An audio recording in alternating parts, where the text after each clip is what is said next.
그리스도 요법. 그가 찔림은 우리 허물을 인하며 그가 상함은 우리 죄악을 인함이라. 그가 징계를 받음으로 우리가 평화를 누리고 그가 채찍에 맞음으로 우리가 나음을 입었도다. 이사야서 53장 5절. 형제자매 여러분, 우리가 우리 주님의 순환에 대하여 이야기할 때마다, 그리고 그 주제가 여기 모인 우리들 앞에 그가 채찍에 맞음으로 라는 세 단어를 통해서 너무나도 선명하게 다가올 때마다 우리의 마음은 깊은 엄숙함에 젖어들고 우리의 정신은 강하게 뜨거워짐을 느끼게 됩니다. 이곳에 여호와 하나님이 계시니 이 불붙은 덤불에 가까이 하려 할 때는 네 발에서 신을 벗으라. 우리의 영이 겸손함과 담대함 속에서 깊은 참여를 한다면, 그리고 우리가 신성과 인성을 온전하게 지니셨던 찬송 받으실 우리 주님의 어깨 위로 내리쳐진 채찍질 소리를 듣고 그가 우리 허물을 인하여 찔리고 우리 죄악으로 인하여 상하는 모습을 본다면 우리는 그리하지 않을 수 없을 것입니다. 이제 잠잠히 여러분의 주님이 로마 군병들에게 묶인 채 끌려가시어 잔혹하게 채찍질 당하시는 모습을 지켜보십시오. 채찍을 휘두르는 그 끔찍한 소리를 듣고 피 흘리는 상처를 바라보십시오. 그리고 그가 피 흘리는 육신으로 인해 얼마나 견딜 수 없는 고통을 겪으셨는지를 느껴보십시오. 또 그의 영혼이 얼마나 채찍질 당했는지를 주의 깊게 바라보십시오. 그의 영혼 위로 내려쳐진 채찍이 어떠한 것이었는지를 귀 기울여 들으십시오.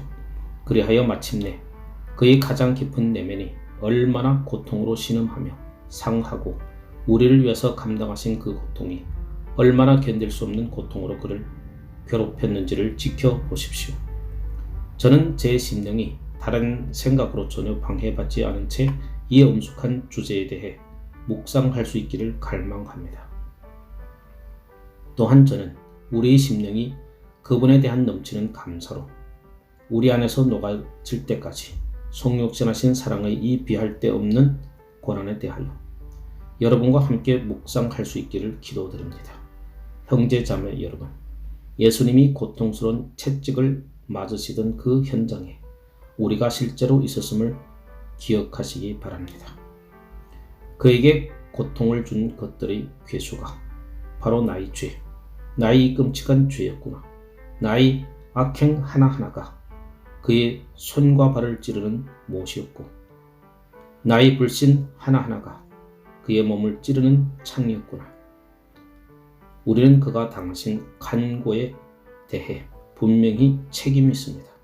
우리가 그 책임만큼이나 그 채찍에 맞음으로 우리가 나음을 입었도다 라는 것을 확실히 알고 있다면 얼마나 좋겠습니까? 사랑하는 여러분, 여러분은 그를 때리고 그에게 상처를 입혔습니다.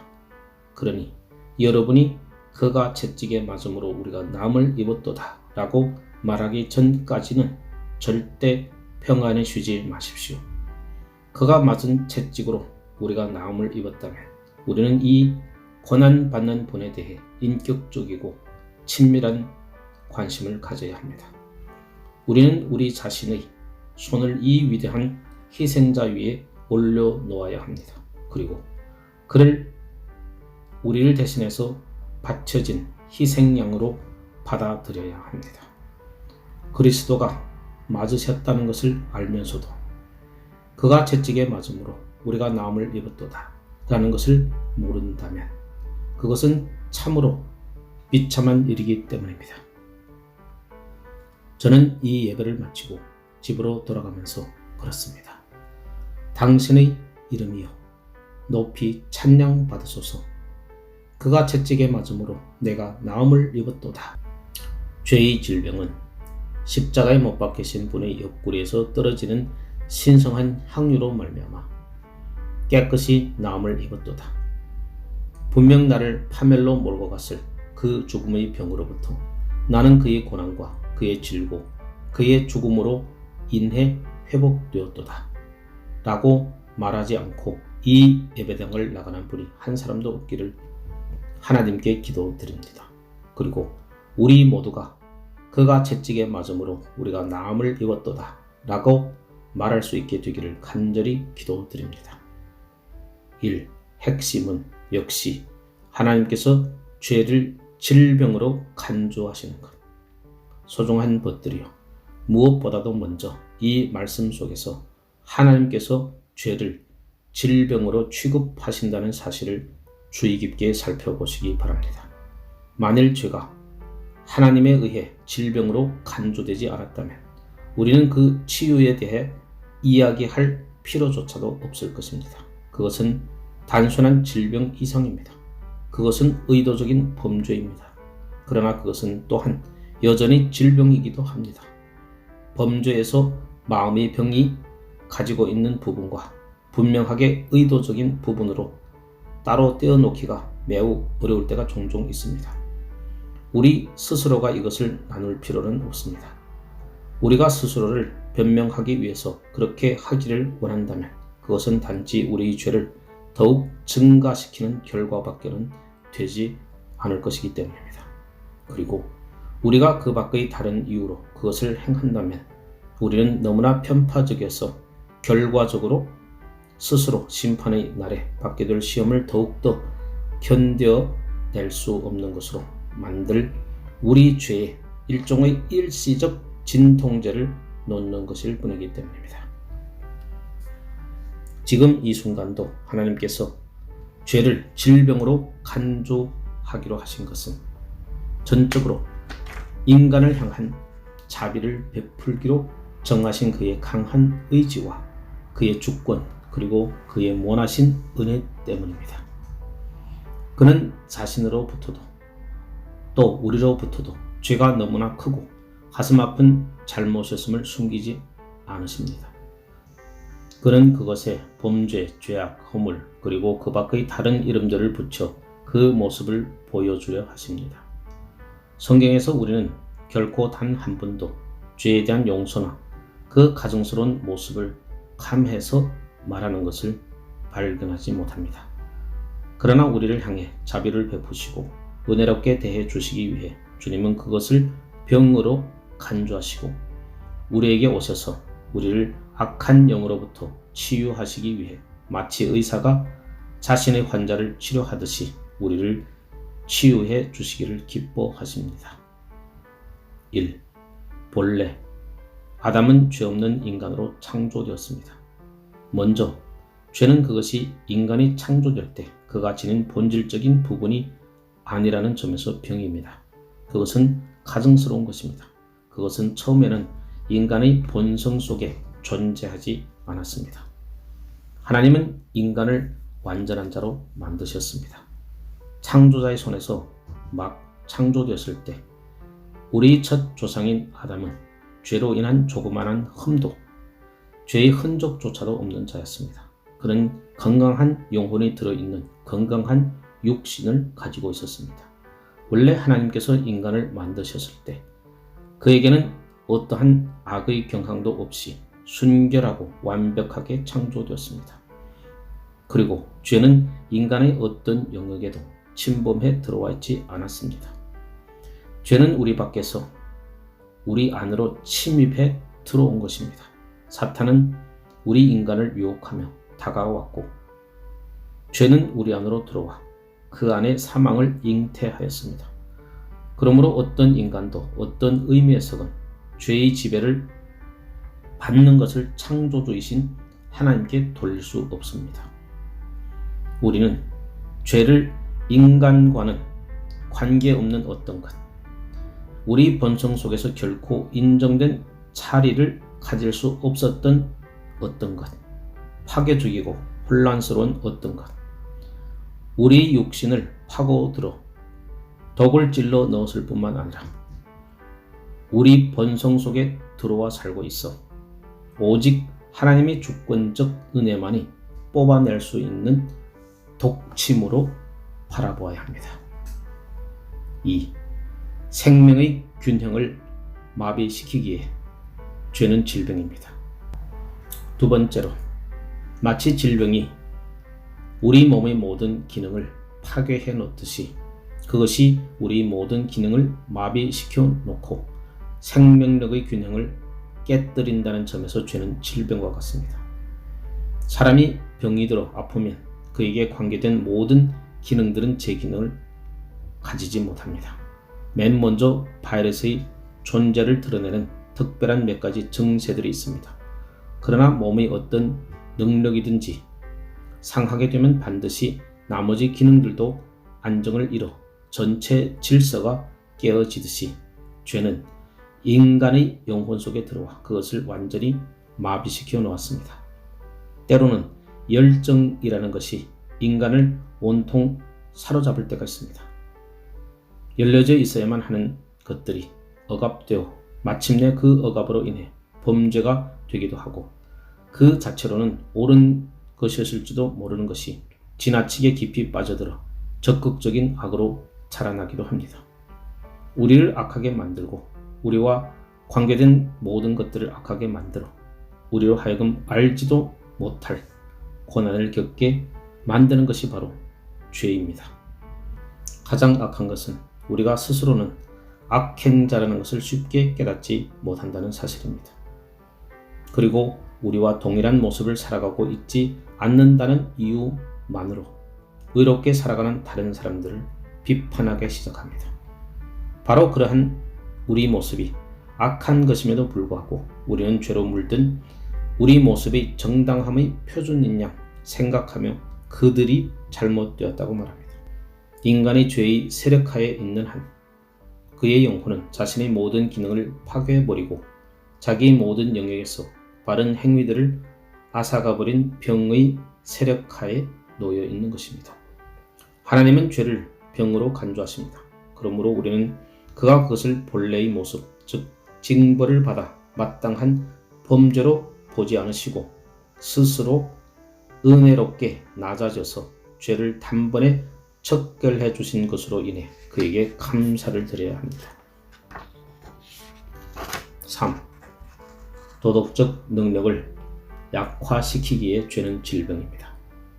나이 벗들이여, 수많은 질병이 그 병에 걸린 사람의 육신을 약하게 만들듯이 그것이 우리 도덕적 능력을 약화시킨다는 점에서 죄는 질병입니다. 몇몇 특별한 병에 걸린 사람은 자신의 일상의 일들에 대해서 완전히 무기력하게 됩니다. 그에게도 건강하고 강한 때가 있었습니다. 그러나 병이 그의 몸 안에 들어와 모든 신경이 그 기능을 잃어버리게 되자 다른 사람들을 도와주던 그의 몸은 무기력하게 되었습니다. 그 자신이 오히려 다른 사람의 도움에 의해 살아갈 수밖에 없는 존재가 되어버리고 말입니다. 힘세고 강했던 사람이 완전히 무기력하고 연약한 상태로 전락하는 일은 우리 주위에서도 얼마나 흔히 일어나는 일이지요. 산토끼처럼 날쌔게 달렸던 사람이 지금은 신선한 공기를 들어 마시기 위해서는 누군가의 부축을 받아야 하는 처지가 되었습니다. 도끼로 나무를 베고 망치를 힘차게 두들겼던 사람이 지금은 어린아이처럼 다른 사람의 도움을 받아야만 움직일 수 있습니다. 여러분은 모두 질병으로 인해 육신이 얼마나 연약하고 무기력하게 되었는지를 알고 있습니다. 죄와 영혼의 관계도 그와 마찬가지입니다. 죄는 영혼으로부터 모든 능력을 앗아갑니다. 사도 바울이 우리에 대하여 우리가 아직 연약할 때 기약대로 그리스도께서 경건치 않은 자를 위하여 죽으셨도다. 로마서 5장 8절라고 말하지 않았습니까? 인간은 그리스도를 믿을 능력도 의지도 갖고 있지 못합니다. 그러나 그는 거짓말은 너무나 쉽게 믿어버리고 자기 자신을 속이고 양심을 팔아버리는 일에는 전혀 어려움을 느끼지 못합니다. 인간은 몇 배나 더 강력한 힘으로 죄를 추구할 힘은 갖고 있으면서도 정작 그 죄를 죽일 만한 힘은 갖고 있지 못합니다. 그는 무릎을 꿇는 데는 너무나 연약합니다. 그래서 그는 기도할 수 없습니다. 그는 보는데도 너무 약합니다. 그래서 그는 예수님을 자기 구주로 알아보지 못합니다. 그는 발도 연약합니다. 그래서 그는 하나님께로 가까이 자신을 이끌지도 못합니다. 그는 연약하고 메마른 손을, 말 못하는 입술을, 들리지 않는 귀를 가졌습니다. 그의 모든 기능이 마비되었습니다. 오 죄야, 너는 인간이 천국의 순례길을 가는데, 그리고 만군의 여호와의 이름으로 전쟁을 하러 나가는데 절대적으로 필요한 모든 힘을 그에게서 빼앗아 갔도다. 죄가 이 모든 것을 행했습니다. 그러나 인간은 그 죄를 사랑합니다. 그리고 그곳에서 돌이켜 유일하게 그 치명적인 세력을 파괴할 수 있는 분인 우리 주님을 바라보려 하지 않습니다. 이곳에도 죄가 본성을 완전히 파괴하고 의로운 일을 행할 수 있게 하는 모든 능력을 앗아갔다는 것을 아는 분들이 있을 것입니다. 나의 귀한 벗들이여, 여러분은 5개의 행각이 있는 베데스다라 하는 모신 이곳에 오셨습니다. 그리고 여러분은 마음속으로 이렇게 말했을 것입니다.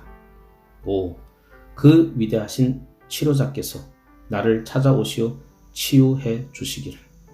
은혜를 기다리며 그곳에 눕고 싶은 마음 간절하지만 나는 그의 무한하신 자비하심과 사랑의 못에 한 걸음도 내디딜 수 없구나. 하지만 은혜를 베푸시는 자이신 주님께서 친히 나에게 오셔서 베데스다 못에서 그 병자에게 말씀하셨듯이 일어나 내 자리를 들고 걸어가라 라고 말씀해 주지 않으신다면 그 은혜 속에서도 아무런 유익을 발견하지 못할 것을 나는 알고 있다. 요한복음 5장 8절. 오, 우리가 매일 걸어다니고 있는 이 거리들 주위와 우리가 살고 있는 이 수많은 집들 주위마다 얼마나 끔찍한 질병 덩어리들이 둘러싸 있는지요. 죄는 인간에게 가장 끔찍하고 두려운 행위를 자행했습니다. 그것은 모든 재난 중에 가장 비참한 것이며 모든 질병 가운데 가장 악한 것입니다. 4. 엄청난 고통으로 감각을 마비시키기에 죄는 질병입니다.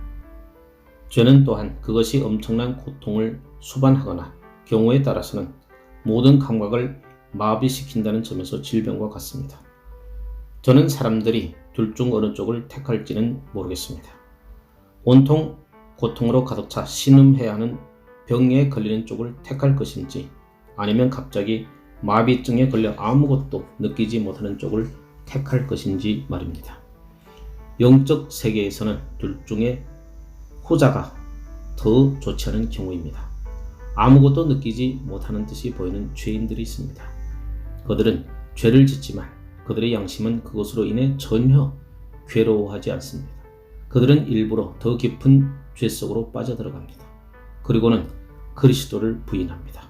그들은 성령님이 자기를 돌이켜 씨름하실 때조차도 그에게 등을 돌립니다. 그들은 자기들이 하고 있는 악행에 대해 완전히 무감각해져 버렸기 때문입니다.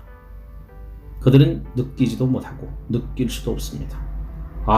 그리고 그들은 느끼기를 원하지도 않습니다. 그들의 마음은 굳어졌고 냉담하게 되었습니다. 사도 바울이 말했듯이 그들은 감각 없는 자들입니다. 에베소서 4장 19절.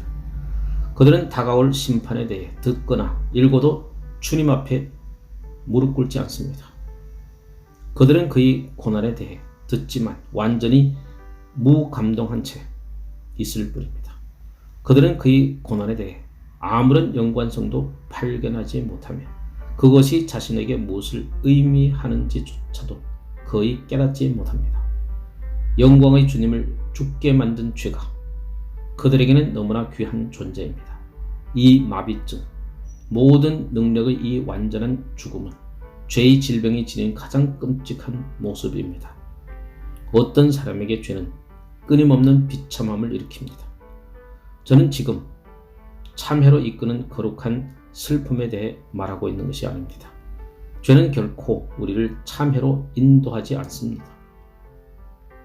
오히려 자신의 불멸의 영혼을 이 비참한 세상의 공허한 기쁨으로 채우려고 발버둥치는 사람들을 뒤따르는 후회나 만족할 줄 모르는 욕망, 불안감 속으로 우리를 인도할 뿐입니다.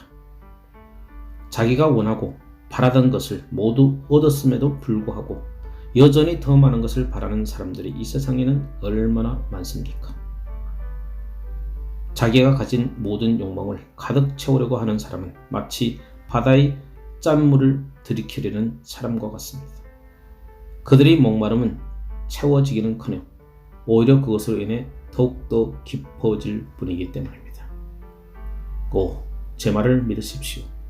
하나님을 바라봄으로써 여러분의 마음이 조금이라도 자신의 상태에 대해 눈을 뜨고 깨닫게 되었다면 여러분은 결코 이 세상의 즐거움으로는 만족할 수 없을 것입니다.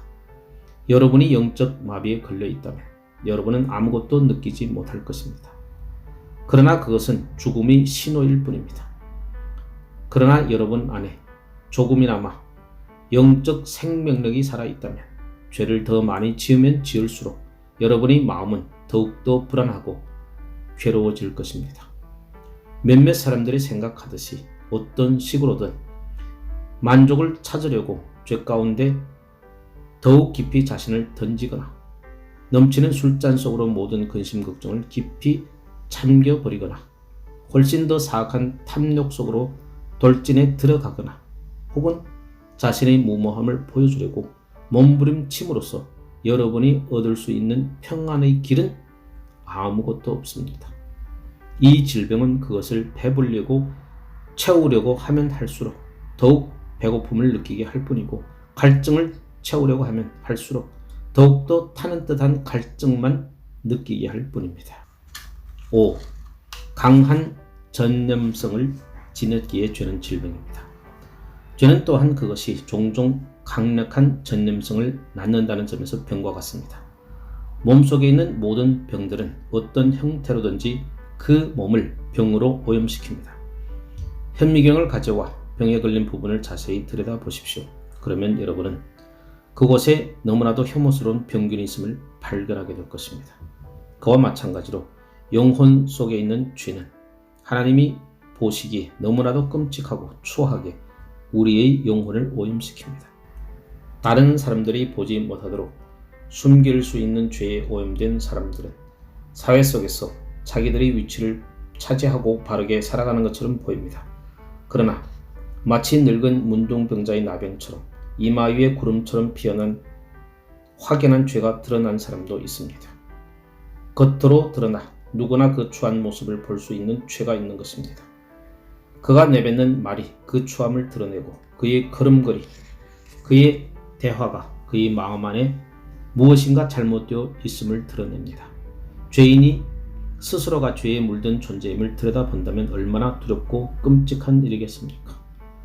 그리스도의 보혈로 깨끗이 씻음 받지 않는다면 그는 하나님과 교제를 나눌 수 없는 존재입니다. 사람은 전염병에 걸린 사람들을 사회에서 따로 격리시킵니다. 율법 아래서는 몇몇 병에 걸린 사람들은 완전히 다른 사람들과 격리된 채 살아가야만 했고 성전에도 들어갈 수 없었습니다. 나의 귀한 성도 여러분, 여러분 중에는 영혼의 병만큼 여러분의 육신이 병에 걸렸다면 길거리에서 사람들에게 감히 자기의 얼굴을 드러내어 보여줄 수조차 없다고 느끼는 분들이 있을 것입니다.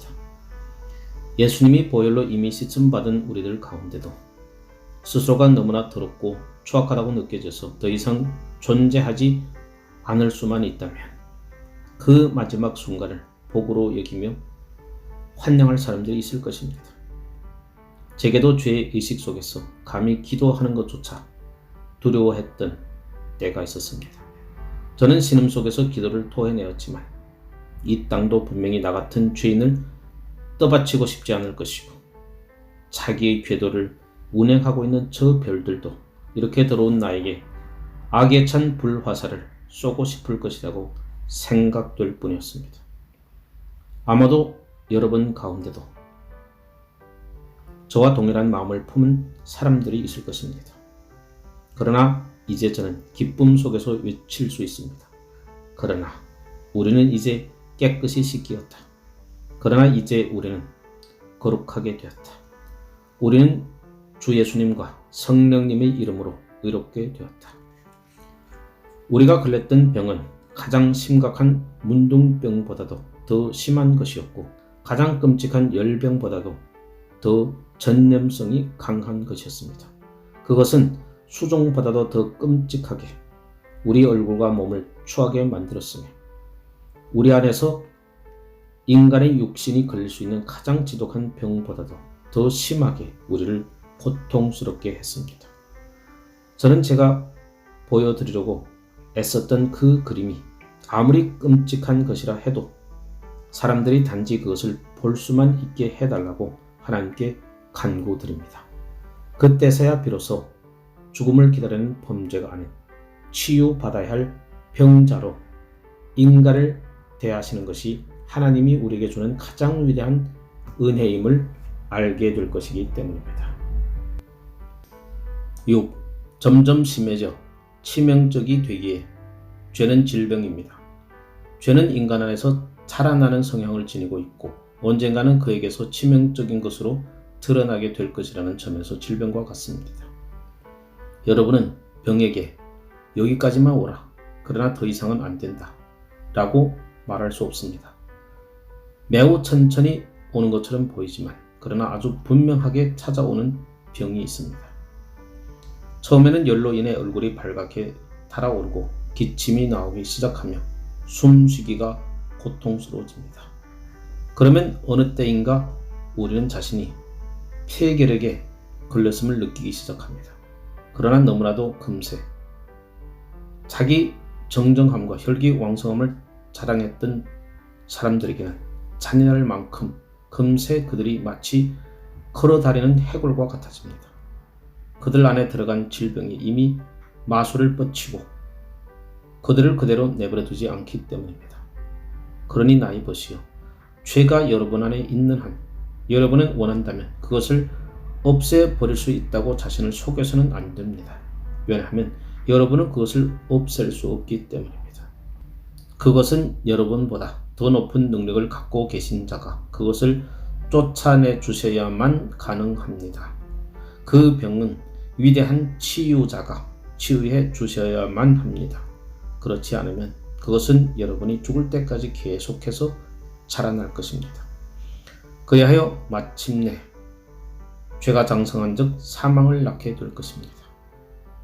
하나님께서는 우리가 그 끔찍한 결말에 이르기 전에 주 예수 그리스도가 오셔서 우리를 치유해 주시도록 하기 위하여 그리하여 우리가 그 채찍에 맞음으로 우리가 나음을 입었도다 말할 수 있도록 하기 위하여 우리에게 은혜를 베풀어 주셨습니다. 죄는 한 사람에게서 또 다른 사람에게로 옮겨가는 전염성이 강한 병입니다. 그것은 모든 인간을 통해 유전된 불치병입니다. 그것은 죽음에 이르게 하는 병이며 인간의 어떤 의술로도 치유할 수 없는 병입니다. 모든 육신의 고통을 먹게 하는 죽음도 이 병을 치유할 수는 없습니다.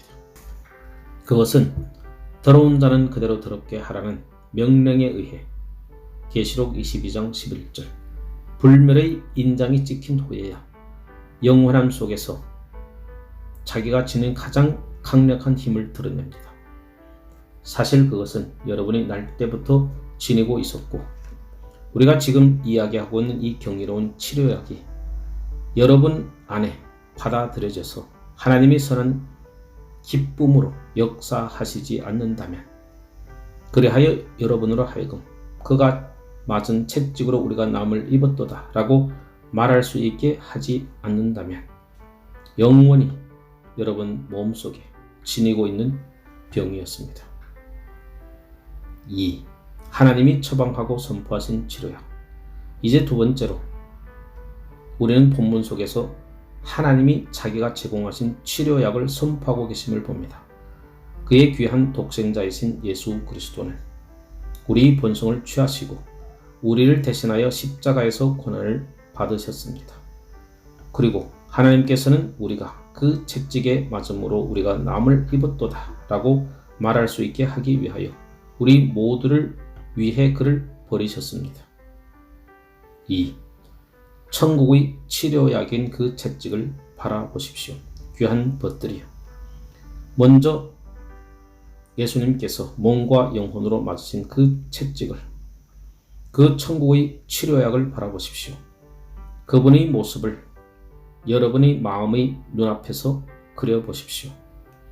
그는 신성한 핏물이 붉은 핏줄기가 되어 그의 등을 흘러 내려가도록 잔혹한 로마 병사에 의해 채찍을 맞으셨습니다.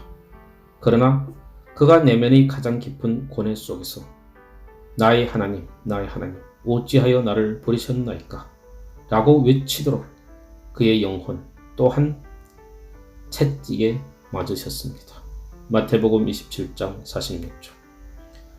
그는 나무에 잔혹하게 묶이셨고 그의 손과 발, 이마에서는 핏물이 흘러내렸으며 그의 가장 깊은 영혼은 우리가 감히 상상도 할 수 없는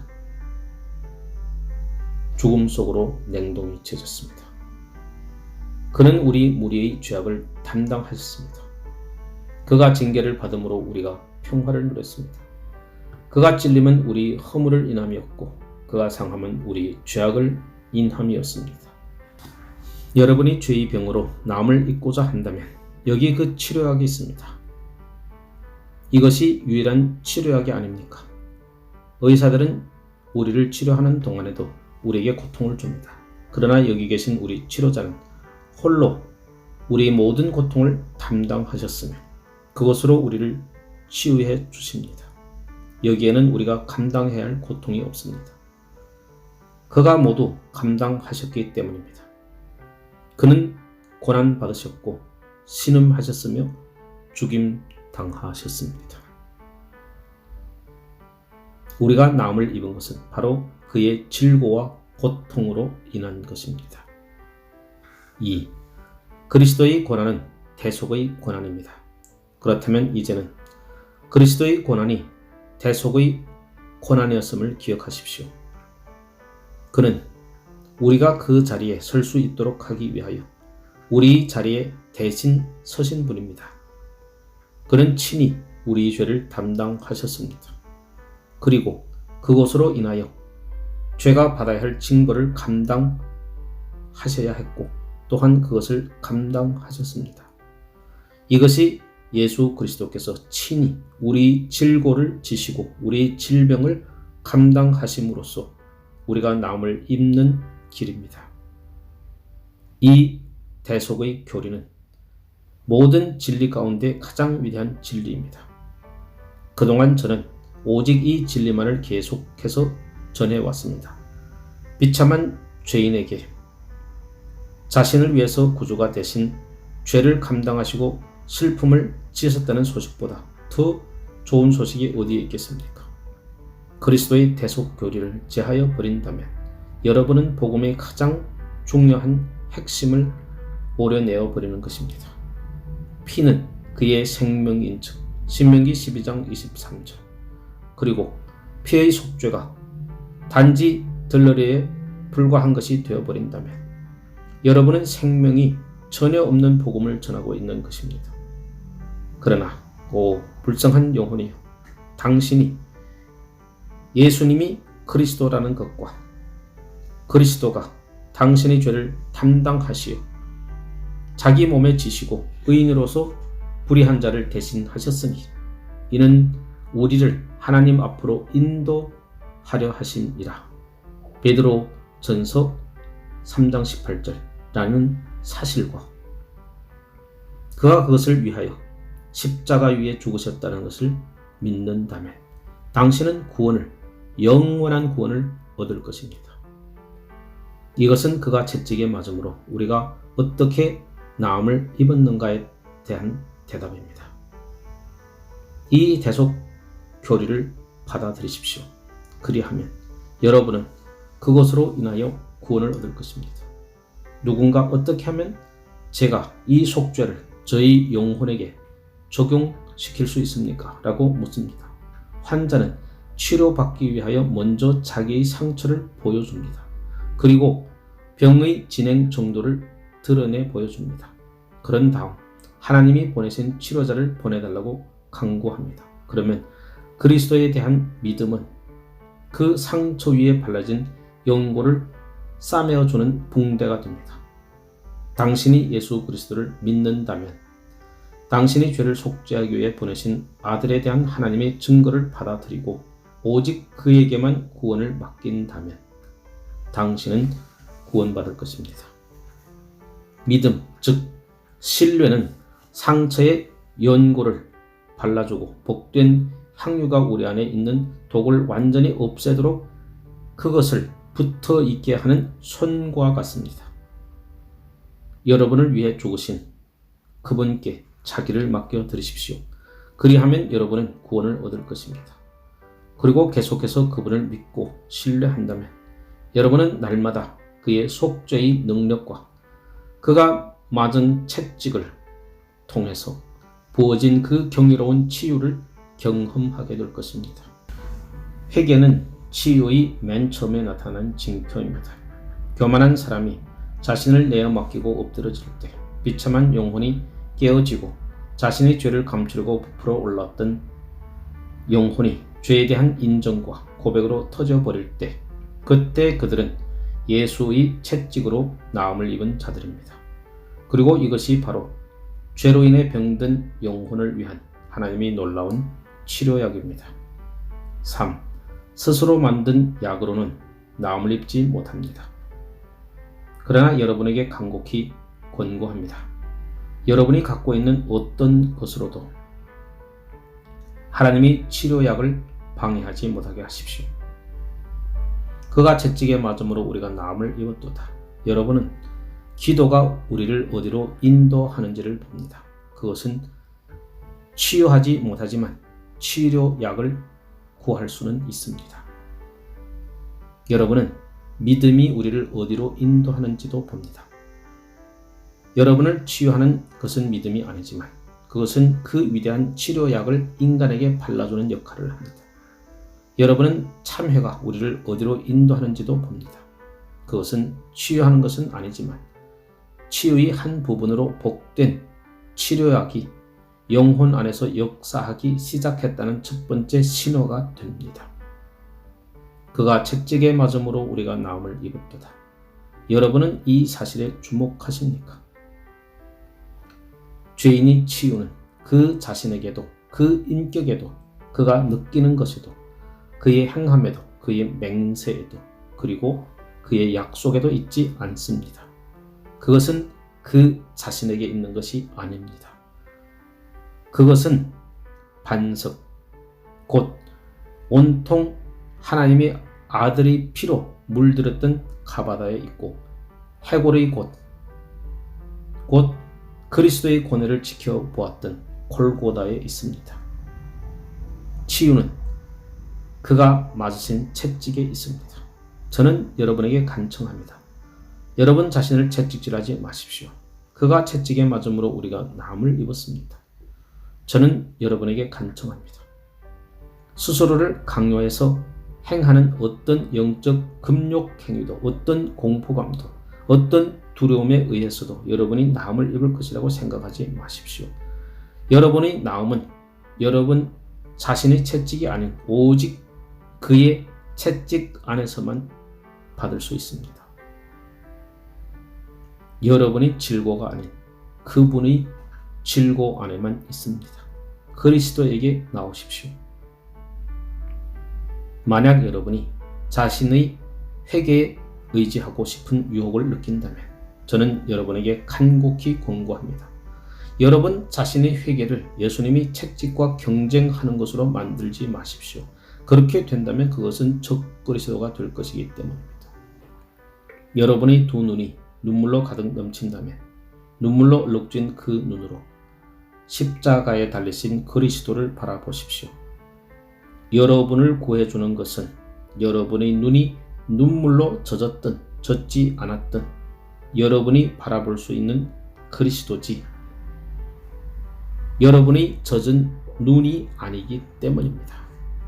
십자가에 달리신 그리스도의 몸에는 5군데의 상처가 있습니다. 그러나 여러분은 거기에 자신의 어떠한 상처도 더해서는 안 됩니다. 그의 안에만, 오직 그 안에만 여러분을 치유하는 능력이 있습니다. 여러분 머리의 면류관에서부터 발바닥까지 온전하게 하기 위하여 머리에서 발끝까지 고난이 되어주신 그분 안에만 치유의 능력이 있습니다. 3. 즉각적이고 완벽한 하나님의 치료약.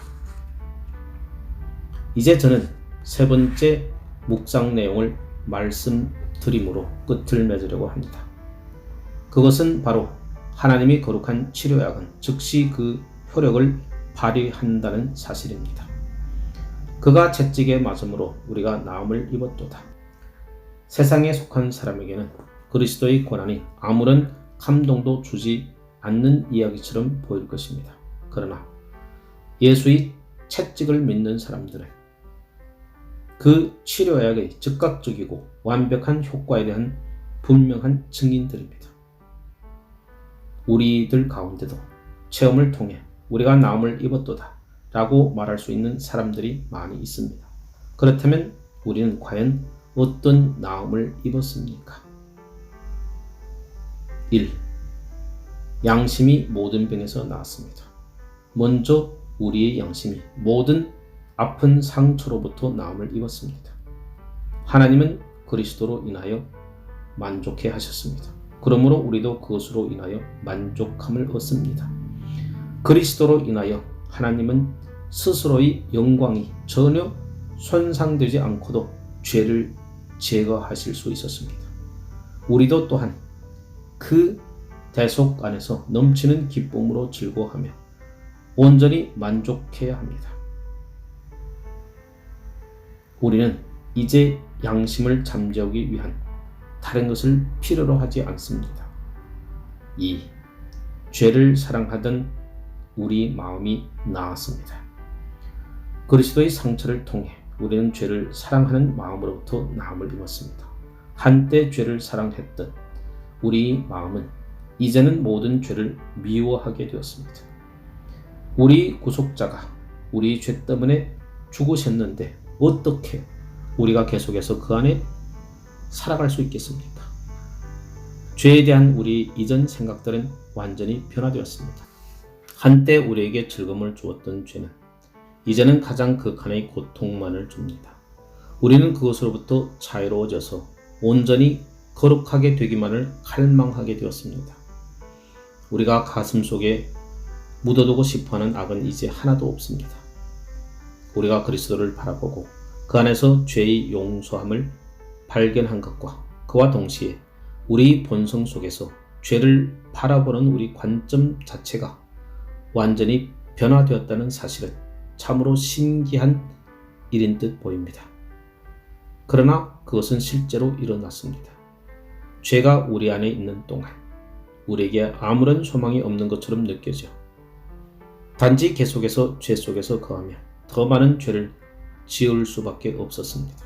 그러나 죄 사함을 받자 우리는 커다란 기쁨과 함께 하나님을 향한 감사와 사랑으로 가득 차게 되었습니다. 죄인은 죄의 용서를 받고 나면 그 이전보다도 더 많이 자기 죄를 고백하고 회개하며 찬양합니다. 나는 알고 있네. 나의 모든 죄가 사함받은 것을. 그러나 나의 모든 질고와 고뇌는 여전히 나에게 고통으로 남아있다네. 그러나 나의 주님, 당신이 나의 모든 고통을 담당하셨나이다. 우리의 외침은 그리스도가 죄를 위해 죽으셨으니 이제 죄는 죽었도다. 한 사람이 모든 사람을 위해 죽으셨다면 이제 모든 사람들은 살게 되었도다 말입니다. 그리고 그리스도 안에서 우리가 죄에 대하여 죽었다면 어떻게 더 이상 그 속에서 살 수 있겠습니까?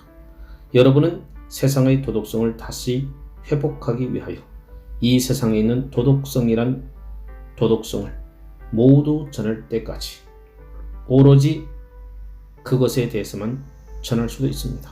그러나 그리스도의 대속 희생과 하늘 아버지 용서하시는 사랑을 전하십시오. 그리하면 모든 부도덕함이 변화될 것이고 죄를 쫓아 다니던 열정보다 더 커다란 열정을 가지고 거룩함을 쫓아오게 될 것입니다. 3.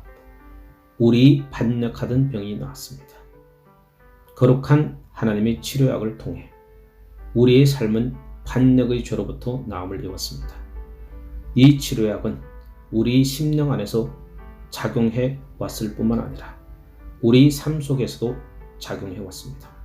술 취한 자가 온전하고 맑은 정신을 소유하게 되자 그는 자기가 그토록 아끼고 사랑했던 술잔을 미워하게 되었습니다. 거짓 맹세하던 자의 더러운 입이 깨끗이 씻음을 받게 되자 한때 그토록 더럽게 오염되었던 그의 입술이 달콤한 향기를 풍기는 백합이 되고 향유가 되었습니다. 잔인하고 냉혹했던 자가 따스하고 부드러우며 사랑이 풍성한 자가 되었고 거짓이 진리가 되었으며 교만한 자가 겸손하게 고개를 숙이고 게으른 자가 그리스도의 부지런한 종이 되었습니다. 변화된 모습은 너무나 경이롭고 아름답습니다. 그리고 그것이 그가 채찍에 맞음으로 우리가 나음을 입었도다 라는 말씀의 비밀입니다. 4. 나음을 입었다는 확신을 가지십시오. 그리고 이제 우리는 이 모든 것을 인식함으로써 우리가 나음을 입었음을 더욱 확신할 수 있습니다. 우리는 우리가 나음을 입은 것을 알고 있습니다. 그리고 그 사실로 인해 우리는 즐거워합니다. 그것에 관한 한 전혀 의심할 여지가 없습니다. 우리가 구원을 받았는지 아닌지에 대해서는 말할 수 없다는 논리를 주장하는 몇몇 사람들이 있는 것 같습니다. 우리가 몸에 병이 있을 때 우리는 자신이 나음을 입었는지 아닌지 말할 수 있습니다. 영적 세계 안에서 일어나고 있는 초자연적인 변화의 증거와 표적들도 치료약을 먹음으로써 몸속에서 일어나게 되는 변화만큼이나 분명하고 확실합니다. 우리는 우리가 나음을 입은 것을 알고 있습니다. 저는 제가 직접 체험해 보지 못한 것을 말씀드리고 있는 것이 아닙니다. 본문에서 우리가 라는 말씀이 나올 때 제 마음은 나 라고 말하고 있습니다. 그리고 저는 여기 모인 한 사람 한 사람이 모두 그것에 자신의 인장을 찍으며 그것은 사실입니다. 그가 맞은 채찍으로 우리가 나음을 입었습니다. 그가 맞은 채찍으로 우리가 나음을 입었습니다. 그가 맞은 채찍으로 우리가 나음을 입었습니다. 라고 말할 수 있게 되기를 간절히 소망합니다. 저는 여기에 있는 몇몇 분들의 이야기를 은혜로 인해 그들의 인격과 삶 속에서 일어난 경이로운 변화에 관하여 제가 알고 있는 이야기를 말씀드리지는 않을 것입니다. 그러나 모든 성도가 저 천국에서 그가 채찍에 맞음으로 우리가 나음을 입었도다 라고 말할 수 있듯이 여러분이 바로 그 증인이 될 수 있기를 소망합니다. 5. 나음을 입었다면 그 기이한 치료약을 병자들에게 전하십시오. 제가 드릴 마지막 말씀은 여러분이 그의 채찍으로 나음을 입었다면 이제는 건강한 사람답게 살아야 한다는 것입니다. 사람이 병에서 낫게 되면 그는 더 이상 침대에 누워있지 않으려 할 것입니다. 그러니 나의 귀한 벗들이여, 여러분 중 어느 누구도 게으른 그리스도인이 되지 않기를 바랍니다.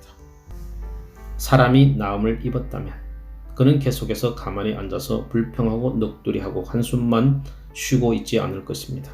사람이 나음을 입었다면 그는 가서 다른 사람들에게 자기를 치료해준 그 치료약에 대해 이야기하려 할 것입니다. 그러니 나의 귀한 벗들이여, 이 복된 천국의 향유에 대한 기쁜 소식을 혼자서만 간직하고 있지 마십시오.